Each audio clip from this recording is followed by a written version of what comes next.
May 1940. The world watched in disbelief. Hitler's war machine, the Wehrmacht, had unleashed its fury on Western Europe. The Netherlands crumbled. Belgium fought bravely but hopelessly. France, once thought invincible, teetered on the brink of collapse. The British Expeditionary Force, sent to aid their allies, found themselves outmaneuvered and outgunned. Pushed back towards the English Channel, they made a desperate stand at a small coastal town, Dunkirk. The situation was nothing short of catastrophic. Hundreds of thousands of soldiers, British, French, and Belgian, were trapped. German forces pressed in from all sides. The English Channel, usually a symbol of security, now represented a watery grave. The Luftwaffe, Hitler's air force, ruled the skies. Bombing raids turned the beaches into infernos. Hope seemed to dwindle with each passing hour.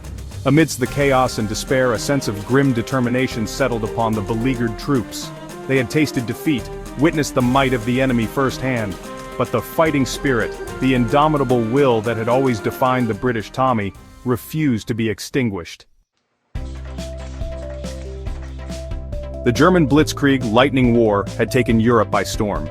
Utilizing a devastating combination of tanks, aircraft, and highly mobile infantry, the Wehrmacht tore through enemy lines with terrifying speed. Allied forces, caught off guard by this new form of warfare, reeled under the onslaught. The Low Countries fell in rapid succession. Through the Ardennes forest, considered impassable by many military strategists, German panzer divisions smashed through weak Allied defenses. The French army, despite its numerical superiority, was plagued by outdated tactics and poor leadership. Their defenses crumbled under the relentless German advance. The British Expeditionary Force, though fighting bravely, found themselves outflanked and in danger of being cut off. Retreat became the only option. Orders came to fall back towards the coast, to the port city of Dunkirk, the only remaining escape route. Little did they know, they were marching into the jaws of a desperate battle for survival. As the dire situation at Dunkirk unfolded, a sense of urgency gripped the Admiralty in London. The task of rescuing the stranded soldiers fell to Admiral Bertram Ramsay, a seasoned naval officer known for his sharp mind and calm demeanor. Operating from a secret underground bunker beneath Dover Castle, codenamed Dynamo, Ramsay faced a monumental challenge. Time was of the essence. Every passing hour brought the German army closer to Dunkirk, tightening the noose around the trapped Allied forces. The Luftwaffe, operating almost unopposed, posed a constant threat. The waters off Dunkirk, notoriously shallow and treacherous, presented a navigational nightmare. Ramsay knew that conventional warships would be sitting ducks in the shallow waters. He needed a different solution, a fleet of shallow draft vessels that could navigate the treacherous coastline and ferry troops to larger ships waiting further out. His call went out, a desperate plea for any vessel, large or small, to join the rescue effort. The response to Ramsay's call was nothing short of extraordinary. Across the south coast of England, a motley flotilla of civilian vessels answered the call to duty. Fishing trawlers, pleasure boats, lifeboats, even private yachts, they came from every harbor and inlet, their decks hastily prepared to carry as many soldiers as possible. These were not warships, bristling with guns and armor. These were the little ships of Dunkirk, crewed by ordinary men and women thrust into extraordinary circumstances, fishermen who knew the channel like the back of their hands, weekend sailors with a rudimentary grasp of navigation, and families willing to risk everything to save their boys. Among them was a Thames pleasure steamer, the paddle steamer Medway Queen, later to be known as the heroine of Dunkirk for her 7 trips and the rescue of over 7,000 men. There was the Sundowner, a 19-foot pleasure craft owned by Charles Lightoller, the most senior officer to survive the Titanic disaster, who navigated his small boat through the chaos and rescued 130 men. Section 5, Hell on Earth, Chaos and Carnage on the Beaches. The beaches of Dunkirk were a scene of unimaginable chaos and carnage. Hundreds of thousands of men huddled on the sand, their faces grim, their uniforms stained with sweat and grime. The air reeked of diesel fuel, cordite, and fear. Stuka dive bombers screamed overhead, their machine guns and bombs turning the beach into a maelstrom of fire and shrapnel. The Luftwaffe ruled the skies, their relentless attacks turning the evacuation into a desperate race against time. The beaches were littered with destroyed equipment, abandoned vehicles, and the bodies of fallen comrades. The sea ran red with blood, the cries of the wounded drowned out by the roar of explosions. Yet, amidst the chaos, An eerie sense of order prevailed. Soldiers, under constant bombardment, queued patiently, their discipline a testament to their training and their spirit. They sang songs, shared cigarettes and cracked jokes, a desperate attempt to maintain morale in the face of overwhelming odds. They knew their survival depended on reaching the ships, on escaping the nightmare of Dunkirk. Section 6, Unsung Heroes: Tales of Courage Under Fire. The evacuation of Dunkirk was a testament to human courage and resilience, a saga of ordinary individuals performing extraordinary feats. Like George, a fisherman from Ramsgate who answered the call without hesitation. His small boat, the Lucy, built for hauling nets, became a lifeline for dozens of exhausted soldiers. He ferried them to safety, braving enemy fire and the ever-present threat of mines.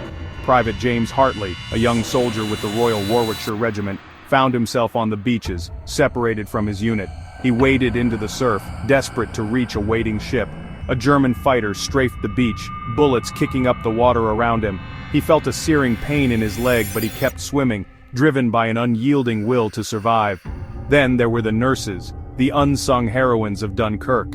They worked tirelessly in makeshift hospitals, overwhelmed with casualties, tending to the wounded with compassion and skill.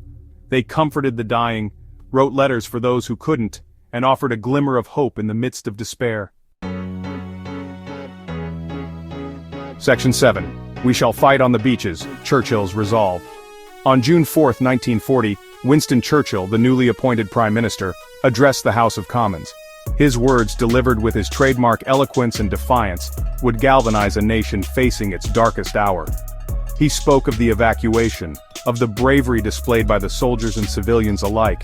He warned of the dangers that lay ahead, of the possibility of invasion. But he also spoke of the unwavering resolve of the British people, their refusal to surrender, their determination to fight for their freedom on every beach, in every field, in every town, and in every street. We shall go on to the end, Churchill declared. We shall fight in France. We shall fight on the seas and oceans. We shall fight with growing confidence and growing strength in the air. We shall defend our island, whatever the cost may be.